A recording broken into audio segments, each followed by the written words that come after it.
These things.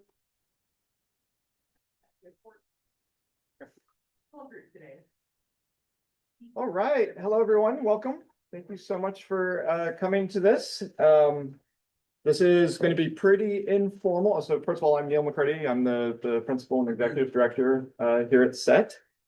This is going to be pretty informal. Most of this is to help you guys feel comfortable with this decision to join us here at SET. So we're here to answer questions. We're here to have discussions about things. I might do a little poll of the incoming students because we are about to hire a new teacher, and who we hire is going to be influenced by you guys. So that's kind of cool that you already have voice. So let's introduce the other two that are here. Sure. Ms. Geis. Good morning, everybody. Morning. My name is Miss Geis to the students, Nikki Geis to the parents. I am the assistant principal. I also get to teach all of the freshmen a leadership class. So I will have the joy of getting to have all of you in my class. And I also coach our girls basketball team. Lizzie. Yes. Hi, welcome. Come on in, you guys. No, you're fine. You wanna go ahead and sign in there? Then sit anywhere. Help yourself copy of those. I am Ms. Heath. I'm the site manager and registrar, so I'll be the primary one you'll be dealing with initially in terms of schedules and any questions. I'm right here in the front office. And then I'll also be the one wrapping things up for you when your student leaves, giving them transcripts and all that good stuff, and then everything is this week. She actually runs the place. So I think we'll start with a little brag. So this is something that we just picked up yesterday. We went up to Disneyland and stood in long lines because that's what you do in Disneyland. And our reward was that we got to stand in a long line to get a photo taken with the superintendent, the state superintendent. And then what maybe would have made it worth it for us is we also had the opportunity to get our photo taken with Mickey.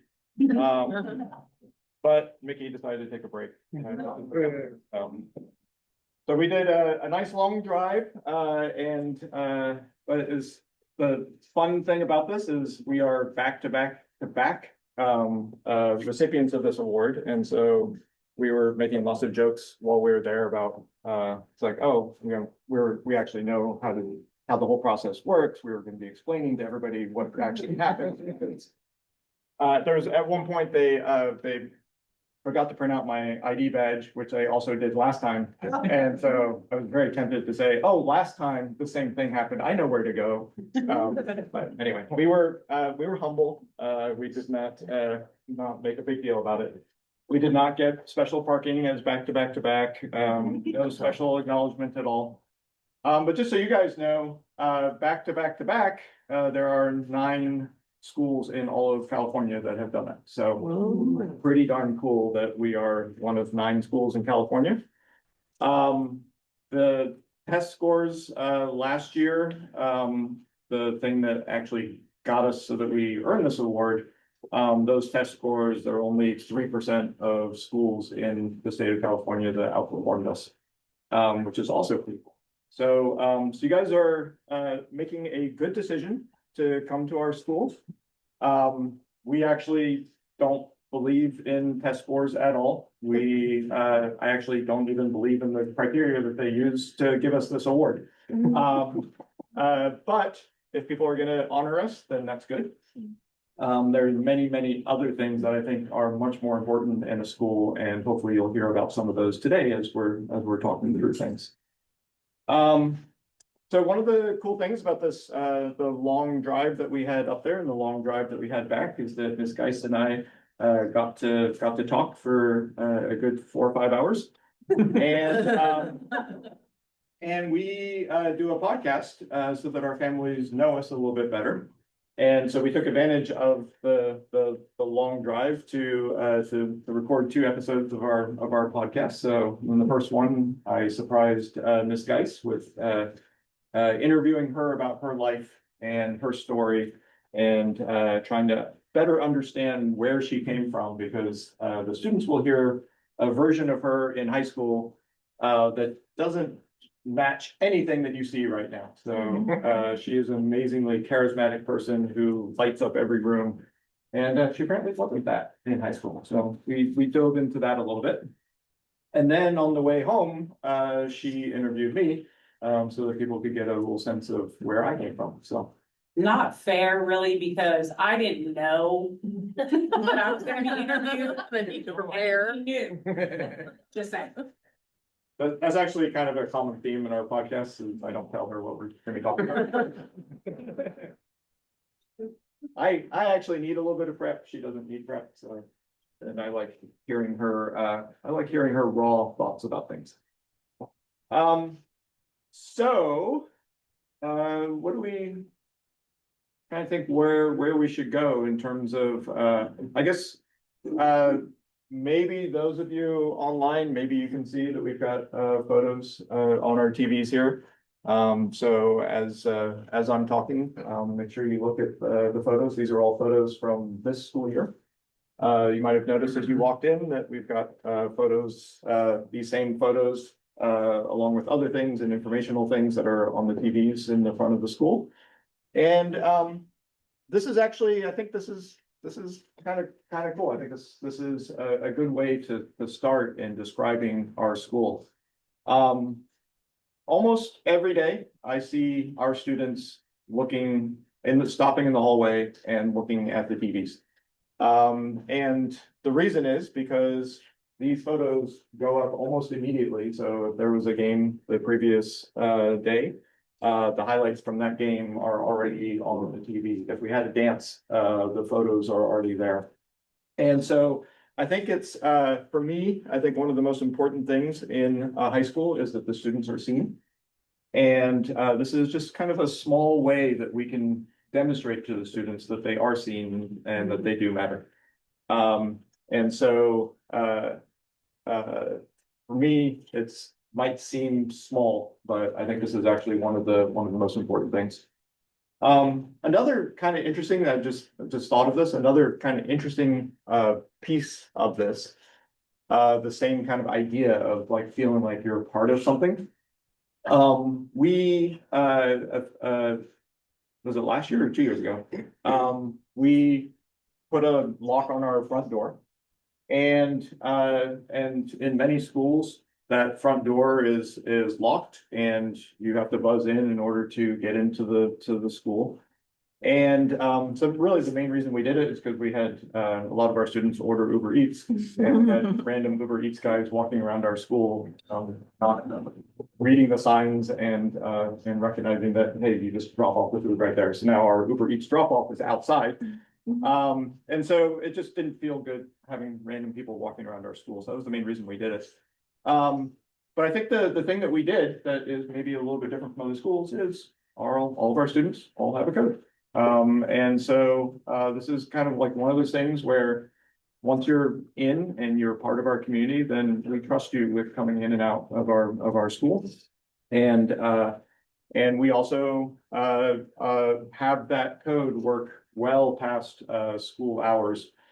Because we always want to make sure that if we've got students who haven't been picked up yet, if there's an emergency situation, they know that they can't be hanging out in our school. But if there's an emergency situation, they know that they can just punch that code and be safe. So I think that's another thing that's kind of cool about our school. Ms. Geist, do you want to talk a little bit about the culture of the school? So Ms. Geist teaches a leadership class, as she mentioned. That is by design that she teaches all freshmen because when we hired Ms. Geist many years ago, we talked about what the impact was going to be when we had the Geist effect kind of be instilled in the school. And so we wanted her teaching the students when they first joined our school. And we knew that that was going to pay dividends throughout the entire rest of the years that they were at our school. So Ms. Geist, you want to talk a little bit about that class and what you do? Yeah, I'd love to. So the most important thing to me personally at this school is our school culture. And Dr. McCurdy already talked about every student feeling like they're seen. And I think that is actually the most important. And so the pictures, the activities, everything that we have going on here is very focused on making sure that every student that comes on this campus feels like this is a second home and that their voice matters and that we want them to succeed, not just as an academic, but as a human being, not just at our school, but when they graduate and go on to whatever goals and dreams they have beyond their years here with us. And so my class is really all of the things that I wish I knew when I was in high school. So I have always struggled with my self-esteem, and we talked about this in the podcast, but I know it may not seem like that, but I think teaching has kind of forced out of me the things that I used to keep inside to share them so that my students maybe can learn those things sooner than I did. So my leadership class is really a self-development class. We talk about identity and self-talk. Right now, our unit is emotional intelligence, which is probably my favorite thing to teach in the class. We talk about the importance of a growth mindset. We talk about character traits of leaders. We talk about the importance of being kind and being of service and being a positive impact on the people around us. So it's really a lot of things that were taught to me by my mom and my grandparents and my coaches and teachers growing up, but we didn't really dive into it in any way in any school atmosphere that I was ever a part of. So there's so much of this stuff that I had to learn on my own. And I was like, that would have been valuable to have a lot sooner than my late 30s. And so now I get to teach that. And I get to talk to my students how important it is to talk about yourself well inside your own mind and what you say out loud about yourself. I get to talk to students about the fact that there's not only one way to be intelligent, there's actually 9 intelligences, and school doesn't always measure how you're intelligent, but that's okay because we'll explore in which ways you're intelligent here and help you to find ways to express what you know through those intelligences. So it's a lot of things that I just wish I had, wish I knew, wish people understood about me. And I get to teach all of that in my leadership class. And it's really heartwarming to hear students. One of my favorite things that have ever been said about my class is a student said, you know, I didn't really love myself when I started your class, but after taking it, I can honestly say that I do love myself now. And that's it. There's nothing better than a student saying that after taking my class. So I love this school.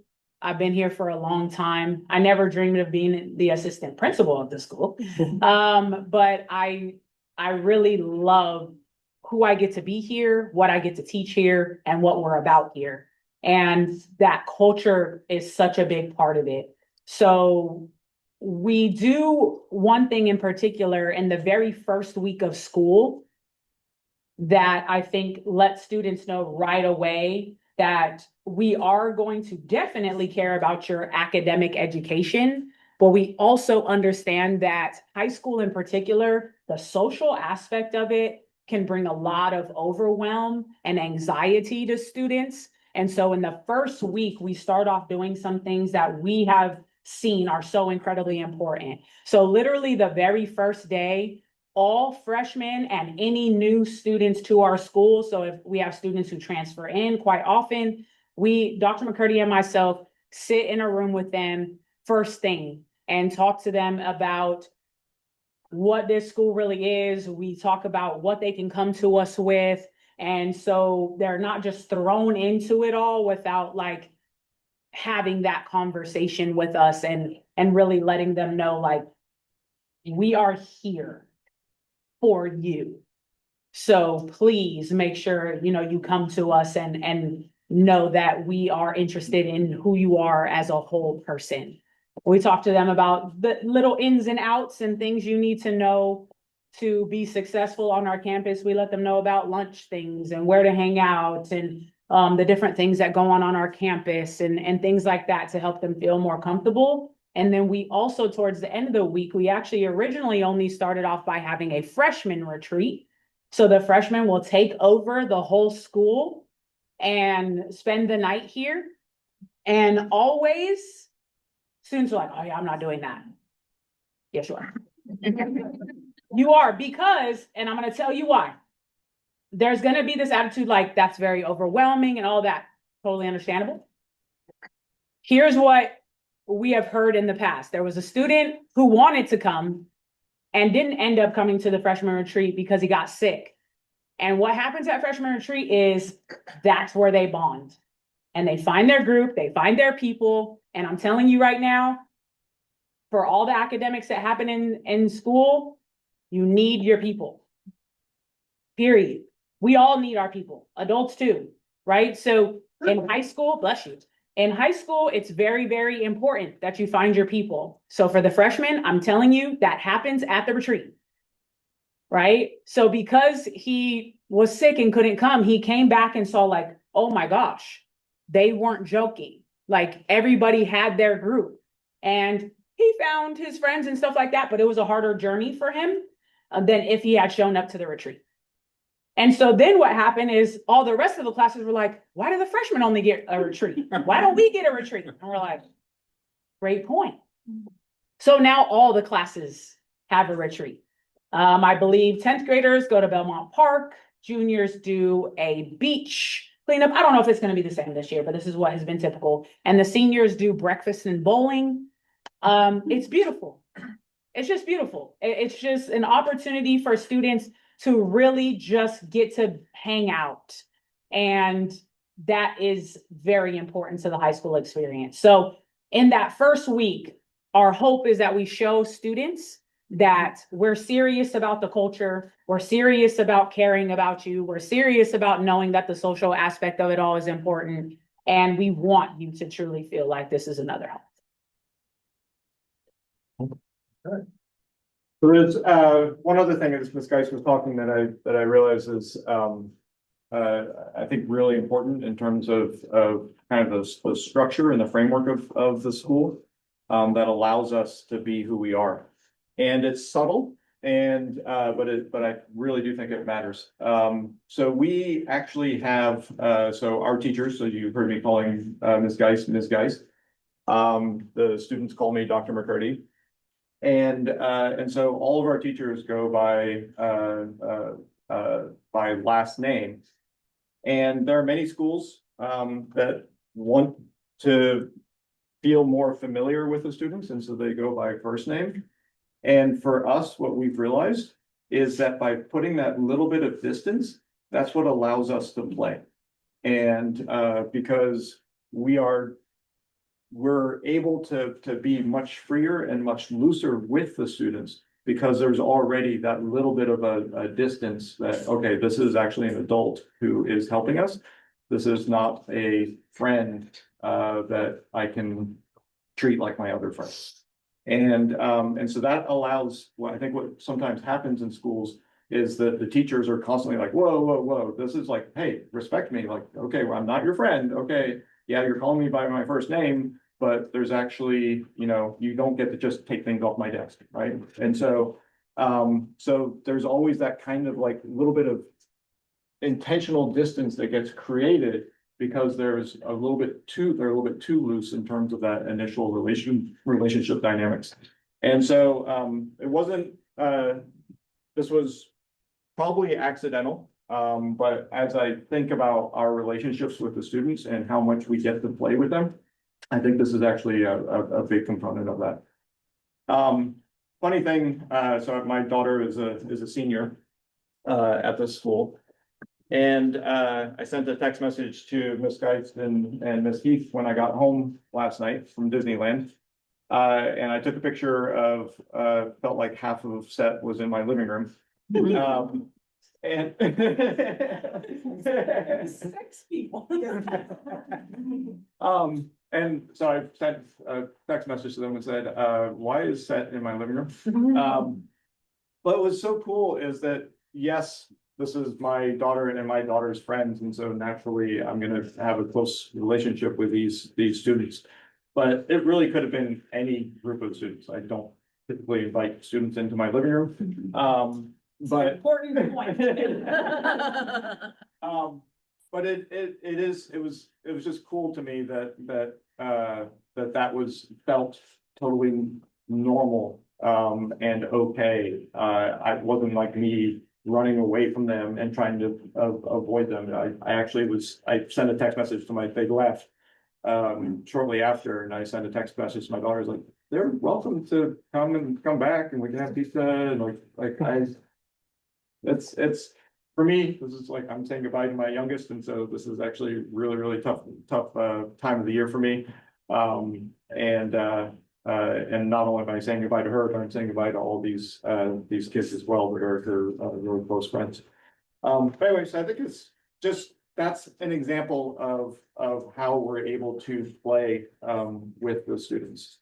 We're able to play sports with them, we're able to play pool with them. There's all these things that we're able to do with them, we're able to joke with them.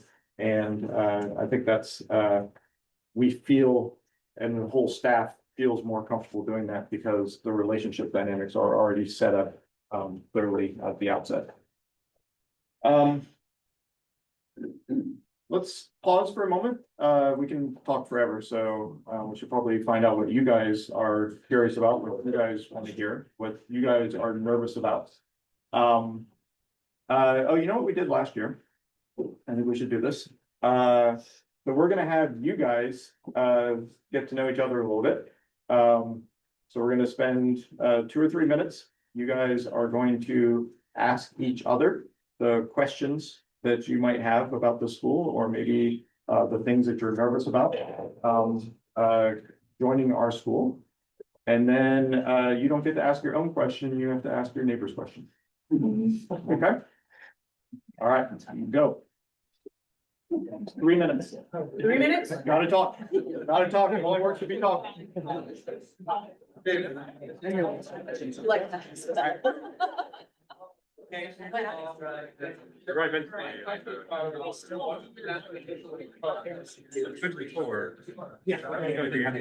There.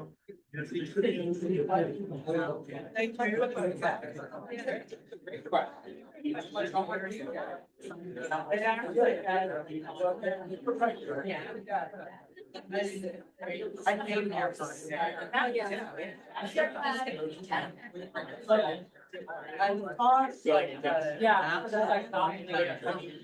And then you feel like different.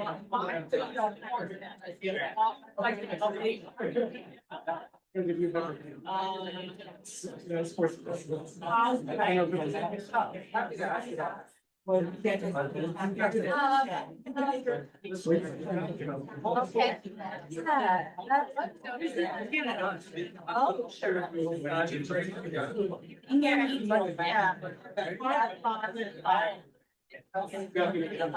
like the call from.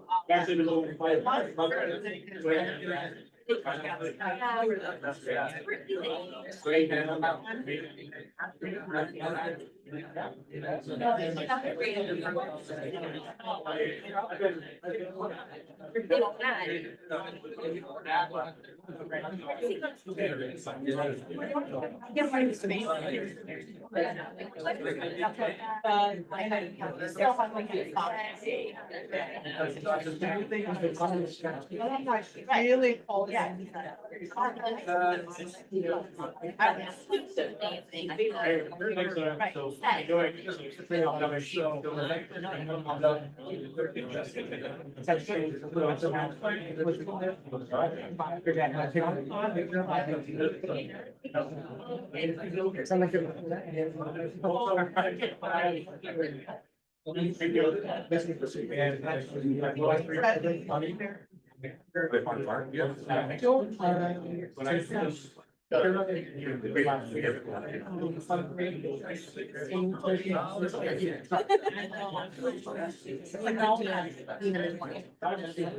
You have to go.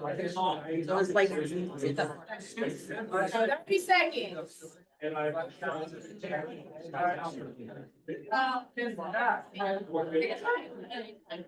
I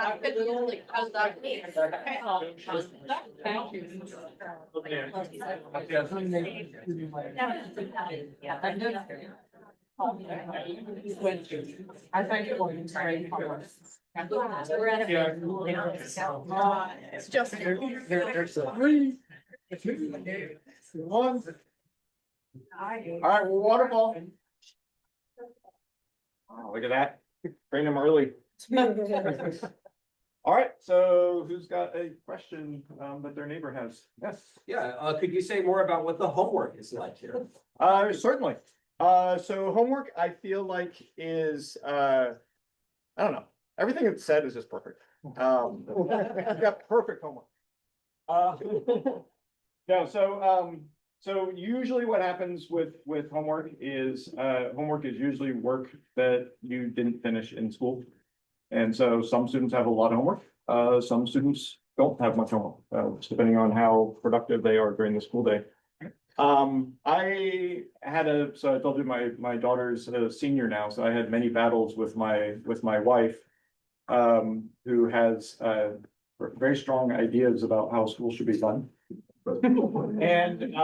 And she is very much about school should, all the learning should happen in school, let the kids be free on the nights and weekends, they've already got enough stress.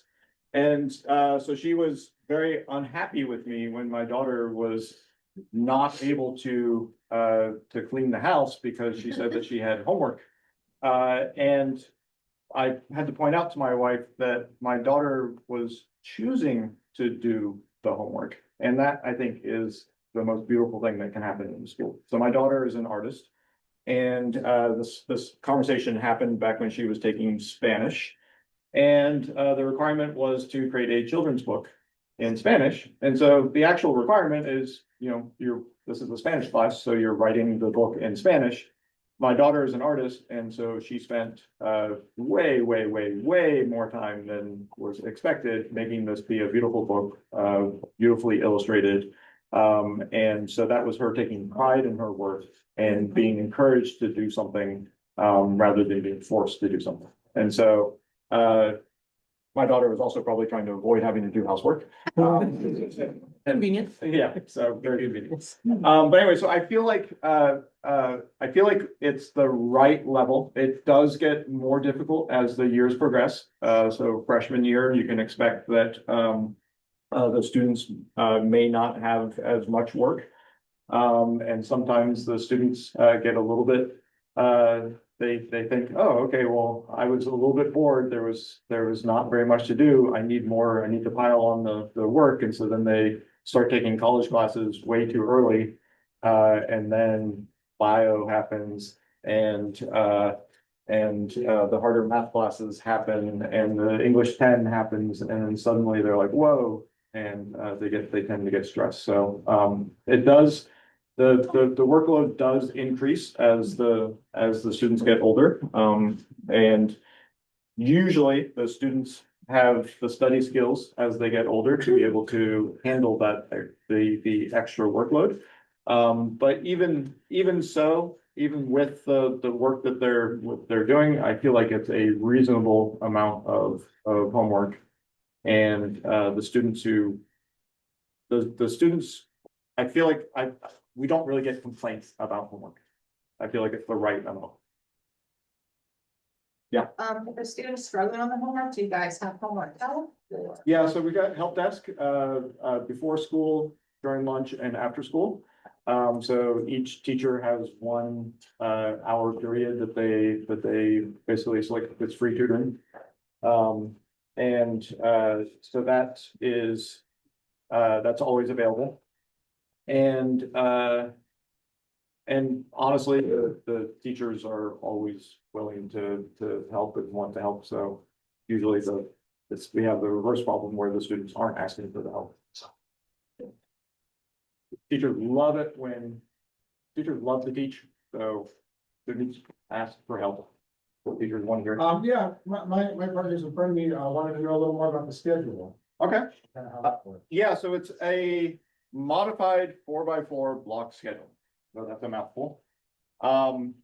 This is, as with everything else that I'm gonna talk to you about set, we feel like we figured this out and figured this out how to do this correctly. So a 4x4 block schedule means that the students are taking fewer classes. So it feels more like what you can imagine in college where you're taking fewer classes. The classes are longer in duration, meaning that they're now like an hour and 20-minute classes, instead of being 40-minute classes. And the entire class gets completed in one, what you typically think of as a semester. We call them terms. And so in the fall, you might take English 9. You take part A and part B of English 9 in the fall. And then the spring, you take a different class. So ours is modified because the problem with 4x4 block schedules is that in the math world, you could potentially take algebra in the fall, not take math in the spring, not take math the following fall, and then suddenly take geometry in the following spring. That is what happens in a typical 4x4 block schedule. It's just luck of the draw, how this works. You could accelerate and take algebra in the fall, geometry in the spring, and then take no math at all for an entire year, and then take it. So either way, like there's huge gaps in math. So so we recognized that many years ago. And so we have a modified block schedule where some of our classes are actually year-long classes. So our math classes, in some cases, there's accelerated math classes where you can take algebra and geometry in the same year. And then you jump into Algebra 2, and that is now a year-long class where you're taking Algebra 2 for the entire year. So there's more content in Algebra 2. Teachers were always struggling to try to push it, cram it in. And so that class is still a double block class. So you're basically getting more math instruction for an entire school year. And so we actually wind up teaching more math this way. And so instead of the students getting shortchanged and potentially losing their math skills, they actually are getting even more math. So some of the classes are the year-long classes. It's mostly just the math classes, but we do have a biotech class that's also a year-long class. And then Ms. Geis's leadership class. This is a leadership slash PE. We call it strength of mind and body combo class. And so because things are not confusing enough already with a 4x4 modified block schedule, we teach that one on an AB schedule. And the reason for that, there's always a reason. The reason for that is we want to make sure that the students had Ms. Geis for the entire year, not just for half the year. So she sees them every other day, and they're doing PE on the alternate days. But that way we at least have her teaching the students the entire year. And it wasn't so much that we wanted the students to have her for the entire year. We were worried that there were going to be some students that weren't going to have her at all in the beginning, and they'd have her in the second semester, and that doesn't work. We needed them to right off the bat. We needed that guys to say, you'll take effect. So that's the schedule. 5-period day. Juniors and seniors only need 4 periods. So way back when we got this building, there was in order for us to get the correct permitting for this building, we could not have everybody dropped off at the same time, and so we have a staggered start. So our juniors and seniors typically don't have a first period class. That's gotten a little bit looser recently, and so the juniors and seniors tend to like having no 5th period instead, which works well for sports, because sports, this is welcome to high school sports. It's a real pain. Every school has different schedules. You got to travel to the games, and so there's a lot of missing of 5th period that happens if you play on a sports team. So a lot of our juniors and seniors choose to not have 5th period, so they're not actually missing class and they're getting time. Yes. How exactly do the clubs work? Clubs are so much of our school is, hopefully I make clear right at the outset, so much of our school is student-centered and student-focused, and students have agency. And so our students create clubs.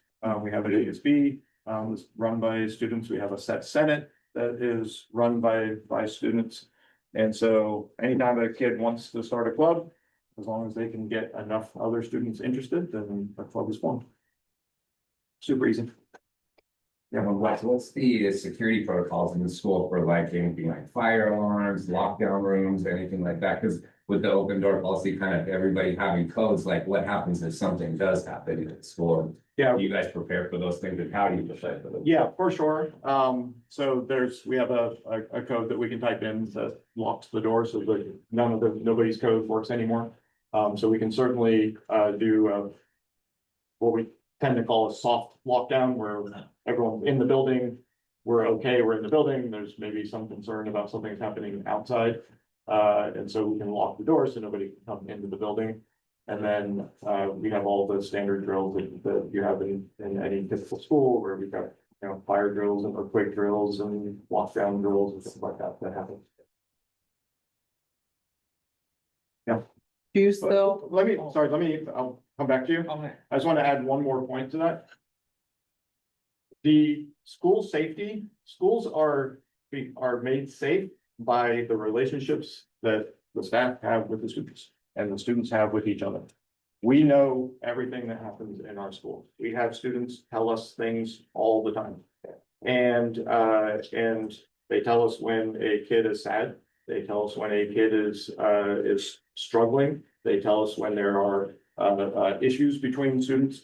We know everything that's going on in the school because the students trust us and they tell us things. And we also are really, really good at making sure that nobody ever leaves our school unhappy with us. So if occasionally something happens and somebody does have to leave the school, there has been a few times where I have taken a kid out to Starbucks, didn't want them on our campus anymore. I would take them out to Starbucks, make sure that everything was good, make sure that they know that we still love them and that this is probably the best situation for them. We make sure that we have good relationships with everybody that has ever been a part of our community. That is how we stay safe. Do you still have school lunch and is it free? So we do have, school lunch and yes, it is free by law. It has to be free. We do ask, that, if you, are able to, we ask that you, help us out a little bit. And either, send your student with lunch, or if you're able to make a donation, that's amazing. The reason is that we don't actually take the federal school lunch money, because we take the federal school lunch money, then we don't have control over what we can provide. And when we did take federal school lunch money, nobody ate the food because the food was disgusting. And it's really, really hard as a small school. It's hard to find a vendor that is willing to make so few lunches. And so the food becomes even more disgusting. So what we do is we actually purchase food from Costco. So we have salads and things like that. So the food is actually really good food. The kids love our food. They always are talking about it. But it does mean that it's coming out of our general fund. And so we got super nervous when the law, I 100% believe that lunch should be free to everybody who needs it. I don't have my daughter take advantage of the school lunch because I don't need that. And so I make sure that I pack her the lunch. So 100%, like, don't feel pressure. If you're like, no, I want the free lunch, that's 100% fine. But just know that it's not the typical federal free lunch where this doesn't bring no cost for the school. I was just saying, we make you jump through one hoop, we just ask that you reserve it ahead of time through our system, so that we have an idea of what to shop for. Yeah. That's all. And then I was gonna say, how do they go about, if they were able to donate to the lunch, how would they go about it? So. Oh, it's just a regular donation to set, so. So, In and the memo, you could put for lunches if you want. well, and how you do that, because someone's asking, unfortunately, we don't have.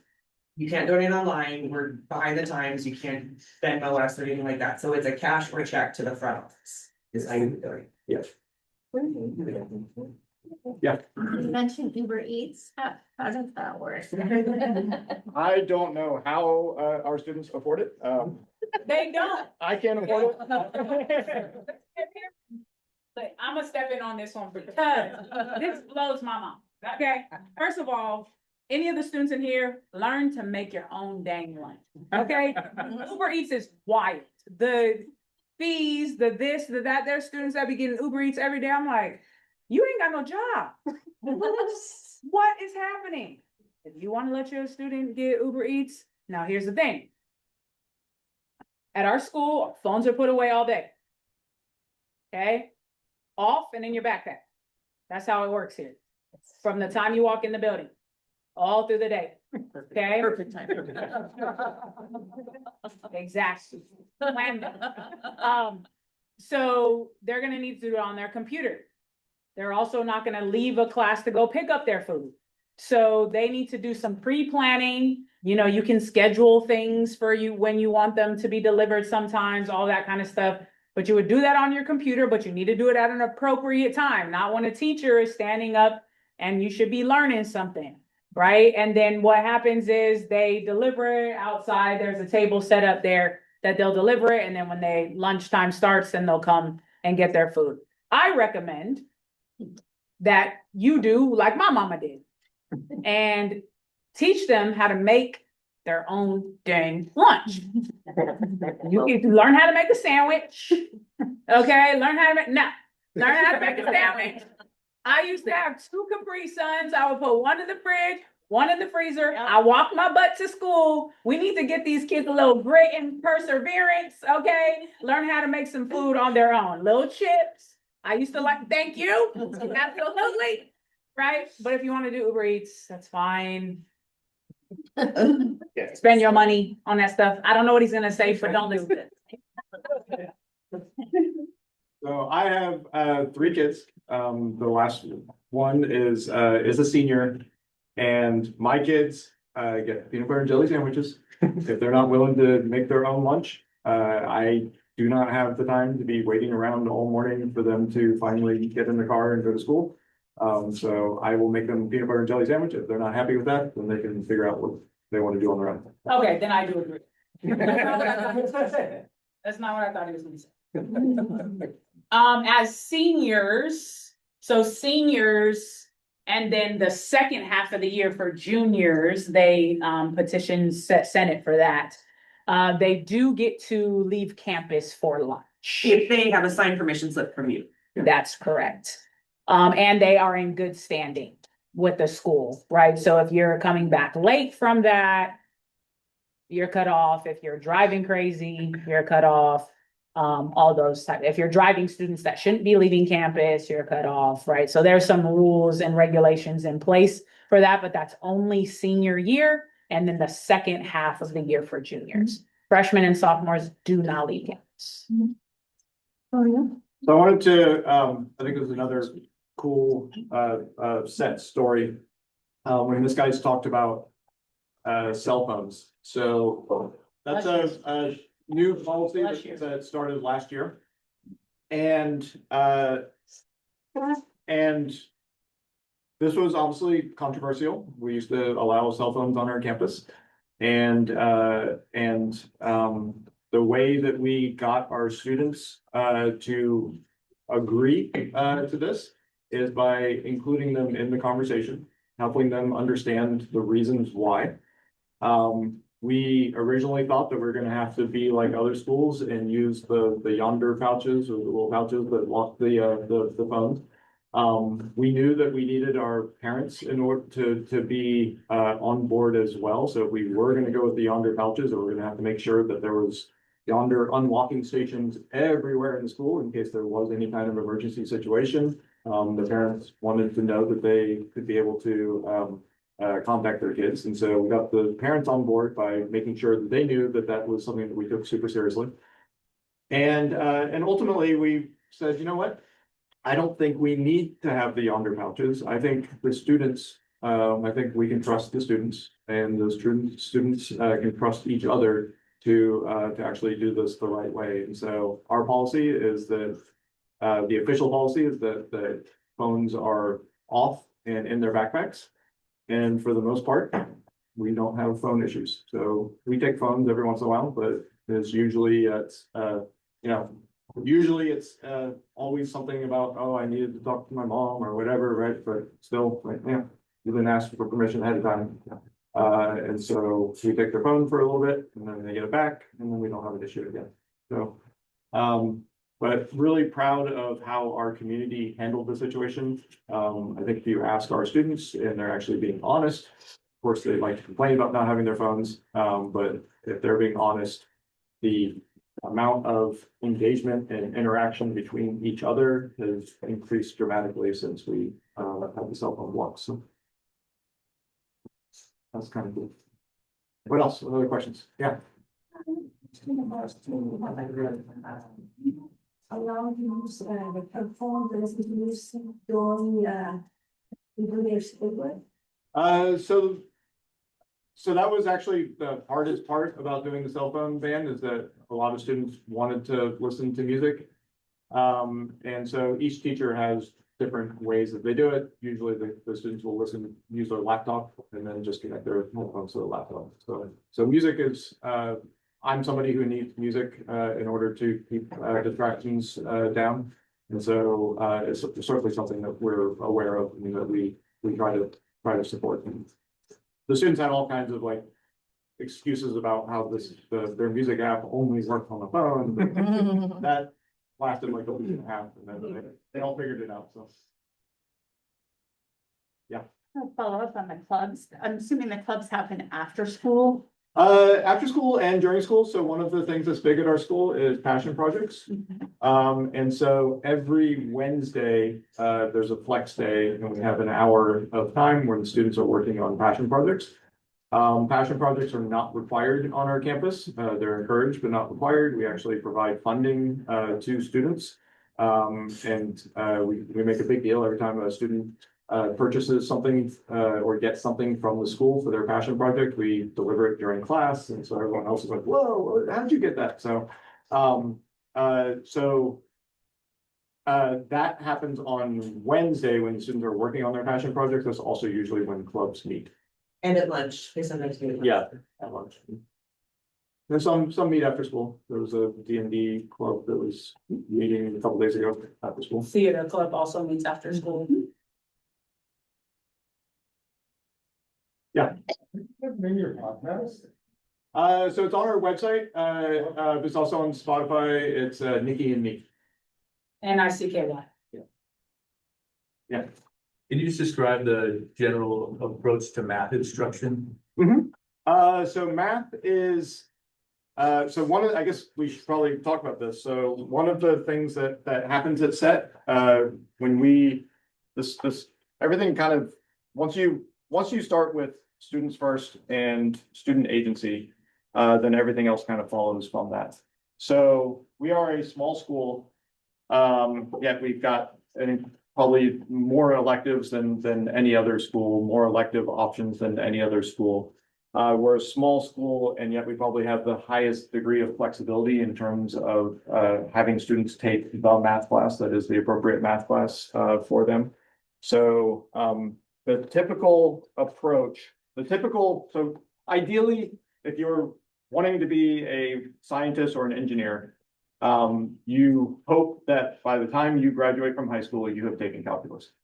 And so if you come into our school and take algebra freshman year, geometry sophomore year, and then algebra 2 junior year, pre-calc and calculus is an accelerated combo class. And so if you are just doing the coming in and not accelerated at all, you're still going to wind up taking calculus if you choose to do so. Many of the students who are on that route usually choose to stop at algebra 2. Algebra 2 is required in the state of California for UCA to G. UCA to G, you'll hear that word used a lot. Those are the requirements necessary in order to get into the UC and the Cal State schools. And so all of our students are eligible to get into the UC and the Cal State schools if they just follow our standard regular path. I'll get you in a second. So what typically happens is we have students who are accelerated in math who come in and they're like gung-ho, they want to learn as much math as they can. And so the more accelerated path is algebra and geometry combo class their freshman year, algebra 2 sophomore year, pre-calc and calculus junior year, and then college math beyond calculus their senior year. The challenge with that is that you wind up in some situations, my daughter is an example of this. She took calculus her junior year, isn't really a math person, didn't really want to do any math, doesn't want to, she's an artist, she has no interest in doing science and engineering. And so she just went through her senior year without taking any math classes. I don't like that as a parent. I would have preferred that she maybe slowed it down a little bit and took pre-calc and calculus her senior year, when she probably would have maybe been a little bit more mature and maybe would have gotten more out of it and maybe could have decided to go on and do a math science kind of career. You So- became so- the artist, like every other sentence. Yeah. It's not gonna. She's also good at math. So anyway, so that's kind of the typical acceleration path. We have some students, please don't like come talk to us right away and say, we need to do this, my kid is a genius. We have some students who wind up, testing out of algebra and geometry, their freshman year. And so they take algebra 2 their freshman year, then they take pre-calc and calculus their sophomore year, and then they have 2 years of college classes that they take. That How often does that happen? happens, there's like one student every year that maybe that happens with. And the problem there is that if the kids don't actually like math and you as the parent are pushing them to accelerate in math, now you've got 2 years of no math before they're going to college, and that is a really, really bad idea. So ideally, you know, if the kid's super interested in math and they're thinking about potentially doing some, you know, L math class, their senior year in college, then the typical algebra geometry combo, option is the best option. But anyway, the original question was, what's the math instruction like? The math instruction is class-specific math instruction. If a kid is not doing well in math, then they don't pass geometry, then they take geometry again. So there's some schools where it's really hard for the students to be treated as an individual. And so if they don't pass geometry, then they go and they take summer school and they don't really learn the math properly in summer school. And then they go on and try to do algebra 2, and then they fail that, and then they go to summer school. Like, we are a school that tries to not use summer school very much at all. And occasionally we have to do it because the kid is just getting so far behind that we've got to do something in order to catch them up. But for the most part, if a student doesn't pass a class, they retake the class. So remember, we're only trying to get these students up to algebra 2. So there's a whole year there where they could retake algebra and be just fine and still graduate just fine. If they're accelerated, they could potentially still not do well in a class and still take calculus, and be just fine. So we've got so much flexibility and options in our schedule. The students choose their schedule. Parents, that you are part of that. When I say the students choose the schedule, I mean, we're not the ones choosing the schedule. And so that makes it so that, that there's so much freedom in terms of your path through our curriculum, that we really do work for everybody. Can I jump in real quick? Yeah. So And I- in the first or second week, the students take math. It's Renaissance testing here. So we make sure they're in the right place. So your very first semester, you're not gonna have, you may have one class that you have a choice with. Miss Heath is going to put together the schedules that we know work for our students. So if we could have your trust in that, to know that we've been doing this a long time, we know we've seen like all different types of students for over 20 years in education. Both McCurdy and myself have been in education for over 20 years. We've been at the school a long time. Miss Heath has been doing schedules for a long time. So that first week, first 1 to 2 weeks, students will get moved if that is what is right for their schedule, in particular with math. So even if you think your student is Albert Einstein, like, cool, let us have them take the test so we can make sure they're in the proper class.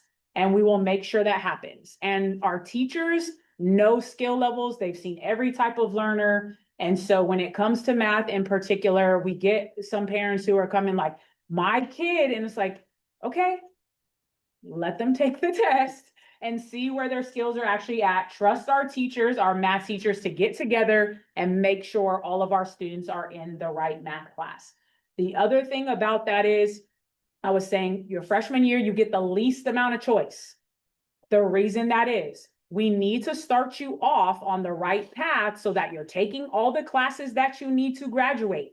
So we can't just let you be taking 5 electives, right? Your freshman year, you got to take some core classes. Okay, so when you get that first schedule that Miss Heath is going to put together, we want to ask and would love for your trust in us that we've been doing this.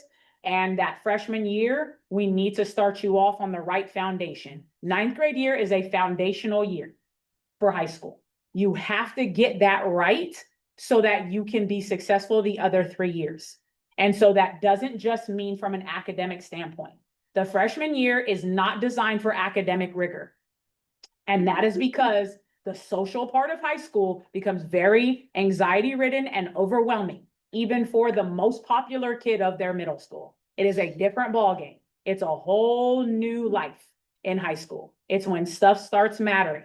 So they start to feel the pressure. They feel the pressure of finding friends. They feel the pressure of being liked. They feel the pressure to fitting in versus belonging. I talk about this in my class. Like, there's a lot of social things that happen when students enter 9th grade year. And so if we cram a bunch of academic rigor on all the social things that are already happening, our students will have massive mental health issues. Okay, so 9th grade year is not designed for academic rigor. There is rigor, but it's also building habits to be successful in 10th, 11th, and 12th grade year. Okay, so please, when your kid's like, I'm not being challenged, not academically, but I guarantee you they got some social challenges happening, and those are equally as important. I would say more important. Okay, so please believe me, that freshman year, and even with the less academic rigor in 9th grade year, there's still students that struggle academically. Why? Well, because school doesn't always measure how everyone is smart. Okay, so there's enough in freshman year that they have to get used to. Freshmen have more teachers than everyone else. They got 6, right? Because the PE. Next year might not be, it'll be 5. But think about this. 5 different teachers who have 5 different personalities, 5 different syllabuses, 5 different subjects, 5 different ways of grading, 5 different modes of teaching, right? That's a lot. That's a lot to take on. So that's enough. That's enough without piling on stuff to their plates. Okay. And then what happens is sophomore year, they get biology, and then all of a sudden, oh my God, right? So please, please, please, if I could beg of one thing, please trust us and know that that original schedule is on purpose. It's intentional. And then as they go along and they're taking care of business, students, high school's different. You don't just get pushed along. You have to pass classes. At our school, you have to get a 70 or above. There are no D grades, not a thing. You get A, B, C, or F. And how do you pass classes? You get above a 70 so that you can earn credits. Why do you need credits? You need enough credits to graduate, right? So here at high school, it really starts to matter. And we know that, okay? So that's why freshman year is less academically rigorous, because it's coming. And it comes enough for them to not have it their freshman year. I know there's another person, Yeah. Yeah, I realize now we're skipping ahead a little bit, but just for my own clarification, what kind of supports are in place for college choice and filling out FAFSA and all those other bits that are part of that process? So we've got a teacher who serves as, she doesn't like me calling her the college counselor, I can't remember what, the college advisor. And so she works with seniors the first semester of the school year and juniors the second semester. We also have advisory. And so we do have a advisory curriculum That happens that same time as on that flex day, the same time that we're doing the passion projects. And so once per month, we have an advisory curriculum where the students are doing a little bit of college exploration. We're actually in a couple of weeks, we're going on a college trip where we're going to be going around looking at colleges. So we're certainly providing the supports. And so filling out FAFSA and all that kind of stuff. Unfortunately, FAFSA is something that we can't do. That's like, and it's actually a real pain if you've never done it before. Parents have to fill out lots of stuff and lots of questions about tax forms. It's actually a little bit easier. This last year it was easier, so they have made it a bit easier, but then the individual universities have their own requirements and it's a pain. So just be prepared for that. That's not anything that we can get the kids started, but then the ball goes into the parents' court and then they have to fill out all their information. But yeah, there's certainly support for it. We always get questions about, where do our kids go to school? So our kids go, I like to say that they go where they want to go. And we are not a school that is, pushing kids to do a certain thing. We are super responsive to what the kids' particular needs are, what the family situation is. We've had valedictorians who've gone to community college. We've got kids who go to UCLA, the UCs. We've got a kid who's touring School of Mines right now in Colorado. So if you're interested in engineering, there's lots of really good engineering schools. Olin College is an amazing engineering school that one of our students is attending. So our kids wind up going, and actually that story I think is really telling. That kid originally, the one who chose Olin College, he originally wanted to go to Berkeley? No, he got into Berkeley. It was Georgia Tech, no, MIT. And so everything was about MIT. This kid is brilliant. This is one of the ones who took college, started taking college math classes his junior year. So brilliant kid, and ultimately decided to not even apply to MIT because he looked at what the quality of life was like and realized that he wasn't about that.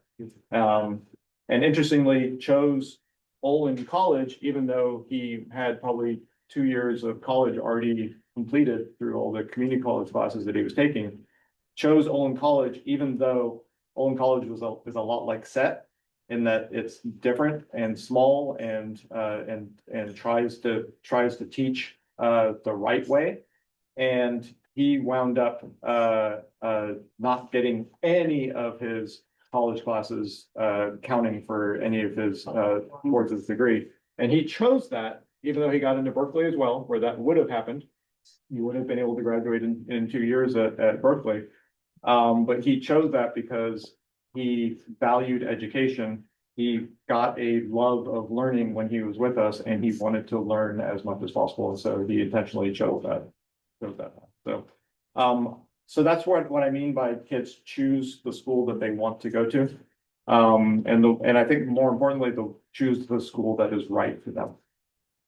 My daughter just accepted at Oregon State, which is has a WUI scholarship. So we pay in-school tuition at Oregon State, and so that's a really cool school. And she was, she got into some of the UCs, but ultimately decided that was the right school for her because of her brother goes there, and she thought it'd be a nice school. So. When it comes to choosing college classes, junior or senior year, is that on the parents, or is that part of what the college advisor does? How does that work? So we've got a school counselor as well. So usually she helps a little bit. The trick with the community college classes is that first class that the students take is really, really important because Mesa, the City College District, San Diego Community College District, I guess is what's called. They have a rule that if a student you need to have at least a 2.0 in order to take classes as a 2.0 in college classes in order to take college classes, as a high schooler. And so they can get put on academic probation by failing that very first class. And it's not just failing if they withdraw. So we typically, as adults, we're like, oh, you can withdraw and there's no penalty. They they want students who are actually serious, and so they don't want kids just filling up their classes and then dropping them. And so they have a rule about withdrawing. And so if you're not super careful with that very first class that you take, you can lock yourself out of taking classes from then on. So so we're always super, we put we're super cautious about what we approve for that very first class that the kids take. Once they've proven themselves, then it's basically, the catalog is so cool at Mesa. So there's so many different kinds of classes, and it's really fun to see what our kids are learning. Let's go way in the back.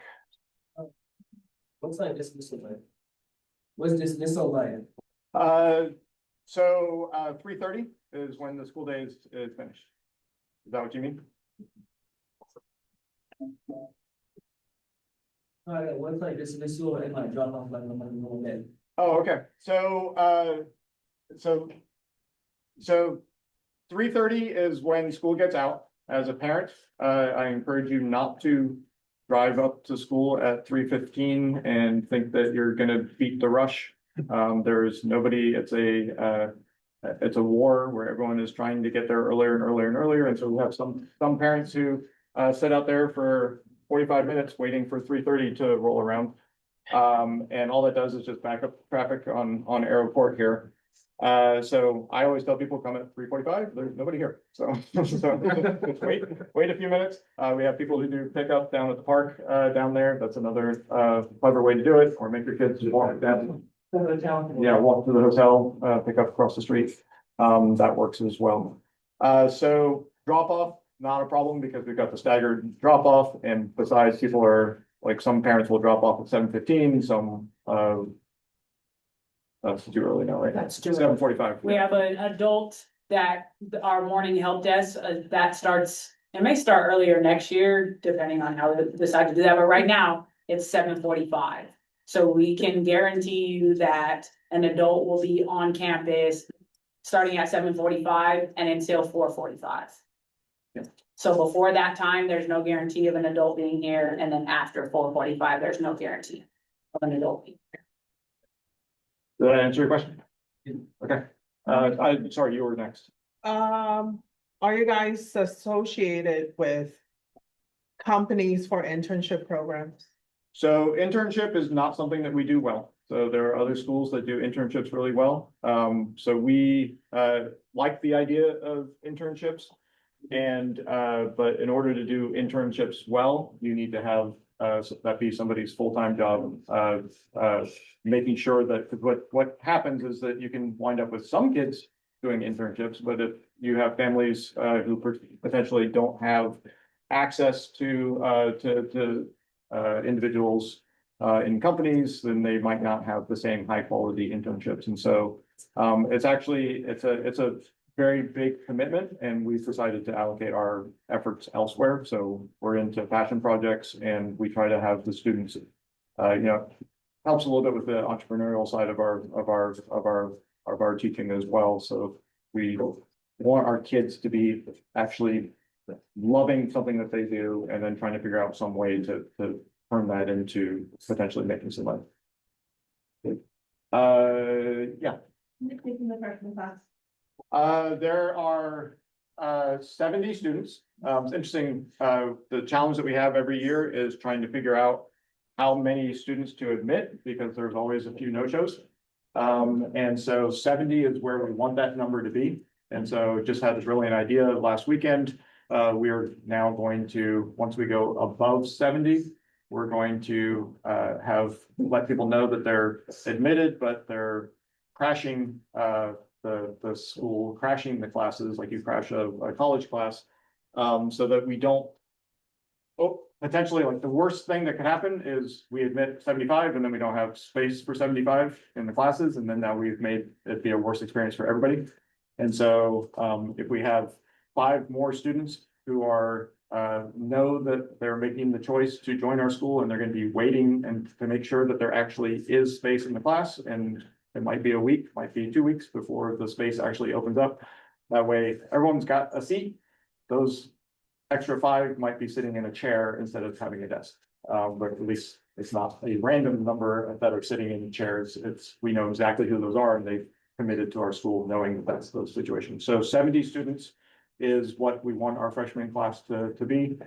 Typically, it's in the 65-ish range just because of the ones who show up. Hopefully this year we get it right and we have exactly 70. Yeah. What kind of support do you have in the classroom if a kid needs additional focusing or is falling behind on the subject matter? So every one of our classes, 4 classes, for sure, has 2 adults in it. And so there's only 25 students in the class, so there's lots of adults in the room to make sure that things are going to. Yeah. It starts at 8:30. For the juniors and seniors, it starts around 9:30 or sometimes 9:45. Yeah. May I please ask, do you have any programs for music? We have guitar, so we'll see some of the guitar stands over there. So we have Mr. Riker, who's a professional guitarist who teaches guitar. Yeah.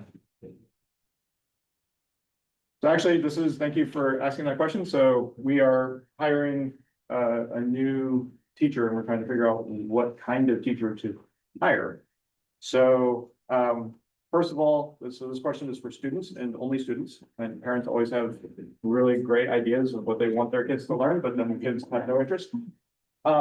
So first thing, can I make sure that all these students in the room are actually brave enough to raise your hand? So can I have every student who's in the room raise your hand? Come on. All right, so now I know I'm getting an accurate count. How many of you would be interested in a class that is in the visual and performing arts? So dance, theater, TikTok-y kind of stuff, K-pop. Music. Oh, we've already got guitar, but it'd be more like singing. Okay, that was about half. Okay. Those who didn't raise your hand, do you have like a strong opinion in terms of this thing that you'd want to take instead? Yeah. Orchestra. What was it? Orchestra. Orchestra. That's not gonna happen. We're a small school. So our guitar teacher is an amazing musician, and so we've got kids who play other instruments in guitar class. But in terms of like actually having an orchestra, probably not what you're expecting. Hopefully you can find somewhere else to do that. Yeah. Automotive. So very cool. So we do lots of, got our makerspace, and so we do lots of kind of buildy stuff, but automotive is tough because we don't have a garage and all that. So every once in a while, we've got a kid who wants to do a passion project where they want to go down to the garage and work on their car. And we're like, okay, but let's be super safe and like all the equipment is like your own equipment, because yeah. Coding? Okay, so we've got that covered. So I'm a computer scientist. So I already teach that class. Psychology, that is a super popular class that Miss J teaches. And so usually it might not happen every year, but during your 4 years, you get psychology with them. Anything else?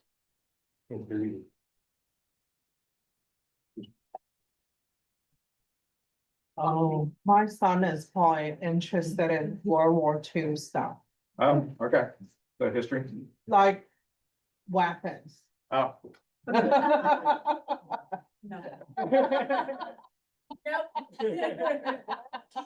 Yeah, weapons in schools don't mix. Yeah,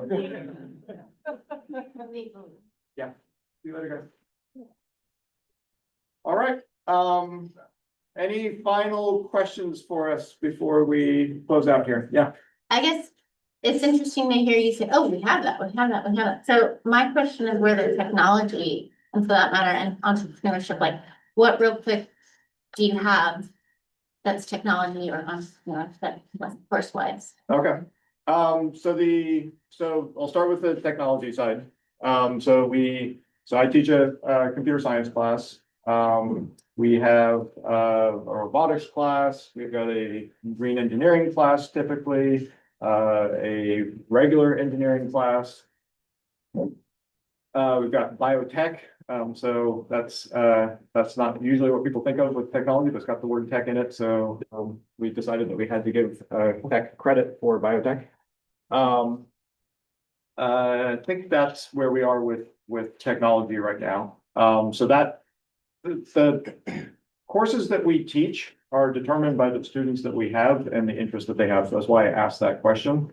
All of our teachers teach electives, and the electives that they teach are typically they're teaching those classes because the students demand them and they ask for them and they really want them.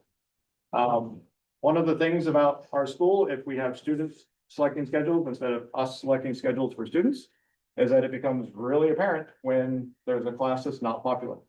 We get 2 kids sign up for the class, like, okay, guess we're not teaching that class, and then we switch it. My favorite story in this arena is we had you asked about entrepreneurship, we had a marketing class, so after Ms. Geis's leadership class, which is about you, the individual, and how do you be the best you that you can be, like, okay, the marketing is now taking that to the next level where we're now figuring out how you can have a group of individuals marketing themselves and making people want whatever they're trying to sell. So we had a marketing class, and the teacher came to me about a week into the class and said, the kids all thought that this was going to be stock market. And is it okay if we switch it to a stock market class? And I was like, yeah. So that became a super popular class that was taught for a few years. And then as kids take the class, and you taking a stock market class once is fun, twice, maybe okay, 3 times, not so much. So eventually we wind up kind of running through all the students who are interested in a class. And so then we switch to something else.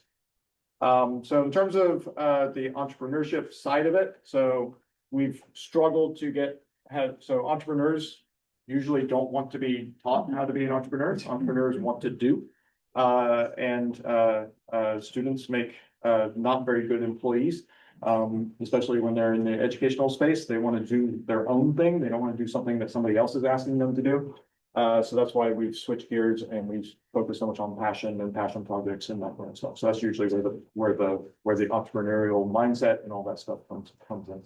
But just a note on that, we had our first entrepreneurial fair this year that was put on, designed and scheduled by a freshman who has that kind of entrepreneurial spirit. And this then was full, what was there, like 10, 12?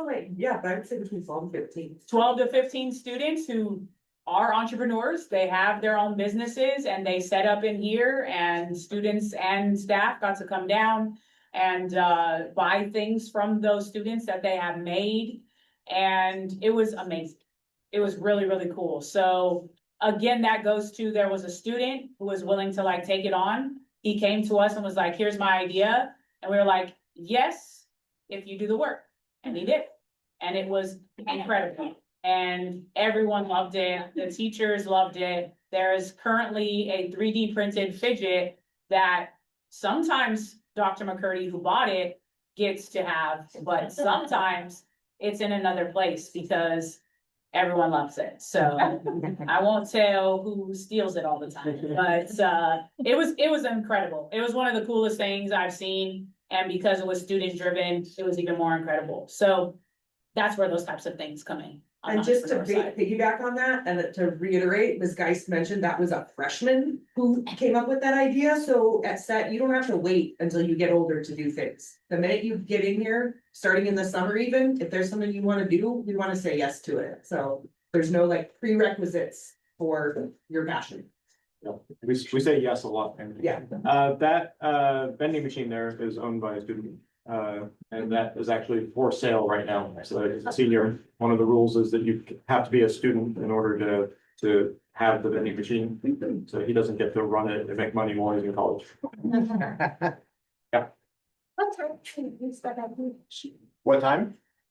So Ms. Geis has class in here during third period, so definitely not during third period. Yeah. If a student comes in, I'm like, hey, nope, and they walk right back. So usually it's during passing period is when it gets used the most. But occasionally as a student will sneak down, we don't notice. Not during third. Just definitely not. Yeah. Do you have a class for basic budgeting and finance? So we have, so that's gonna be a state mandate, starting in a couple of years. We do have a personal finance class. And we also have the econ, which is a class that everybody is required to take, and so our teacher does a lot of personal finance stuff in that econ class. There's also a Project U class that mainly seniors take.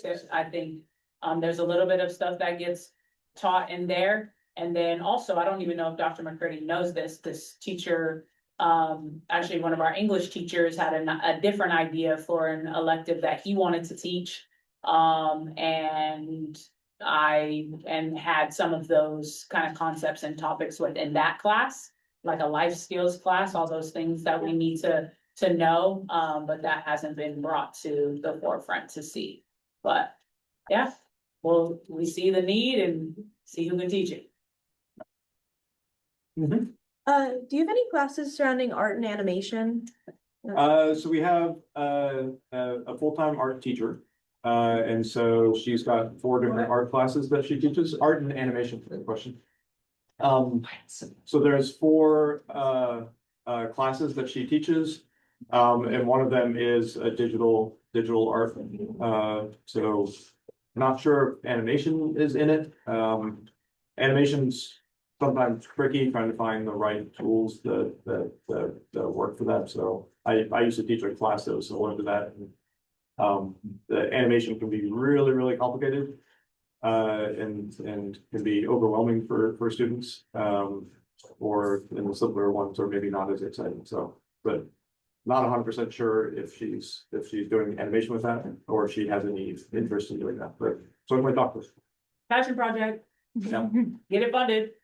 Yeah, we do have kids who have done really neat animation projects.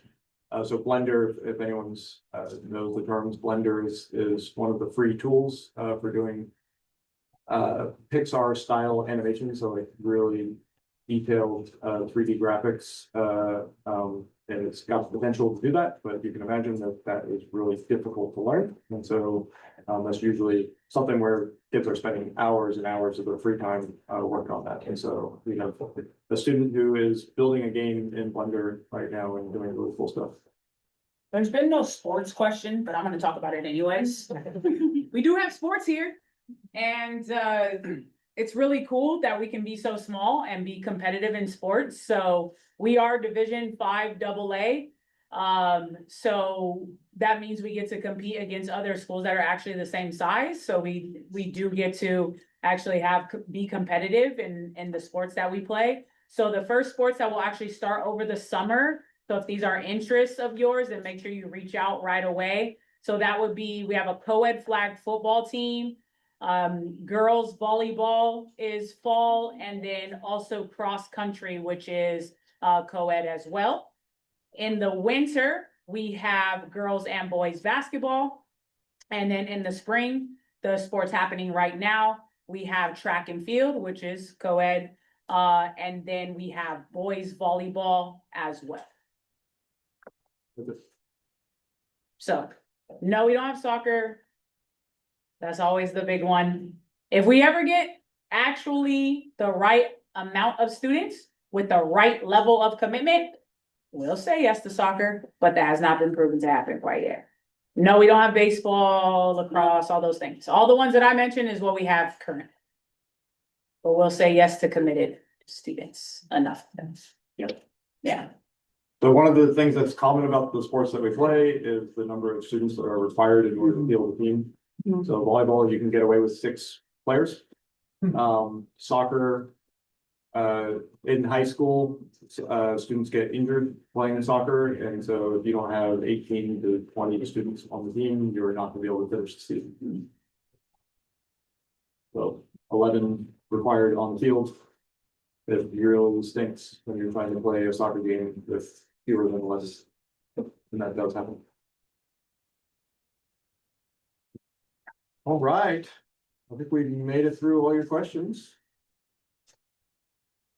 Let us know if you've got anything else that, if you think of anything, just shoot us an email. Next time you'll be seeing us, will be at orientation on usually the Thursday before school starts. So school will start on Monday. Do we have that yet? I believe it's August 10th. We follow San Diego's unified schedule, but I can look at that. So the Thursday before that is when we have orientation. So it'll be basically look like this again, only now it's all of our returning students as well.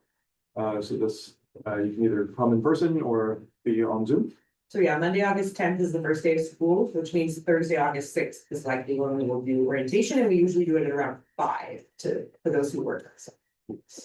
And do you completely follow the unified schedule, like No. same spring break and So everything? spring, yeah, 2 weeks Okay. spring break, so one of the spring breaks will align, and sometimes it's the one before, sometimes it's the. The extra one is the one before the one. No, When is the calendar available? So we know. it'll be pretty soon. It's done. I'm just waiting on this guy, so. When does school like start and end? Like, when, is it like most schools or how does it work? So 8:30 start time. No, like the school year. Yeah, so it's pretty typical. Like all high schools in California, it shifted earlier. So we get out June 5th this year. And it starts August 10th. So usually the second week of August, we start, and the first week of June, we end. There's 2 weeks of spring break. If you didn't hear that, the best thing we ever did. 100%. You're here. And Thanksgiving week off. Yeah. Yes. Yeah, and then 2 weeks off for winter break. Usually 2 weeks and a couple days. Yeah. Oh, sorry, when do you get the schedule? Like, when do the students get? It'll be during the summer sometime. So probably month of July usually. So for freshmen students, Miss Heath is the one who does the schedule. And then she'll reach out possibly with a one-off. 1, sometimes 2.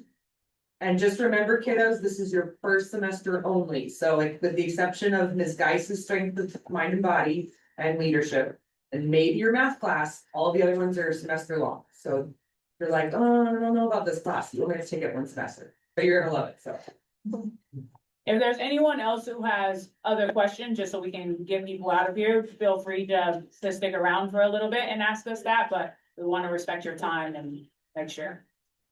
We can go. Thank you, everyone. Thank you all for coming. Thank you.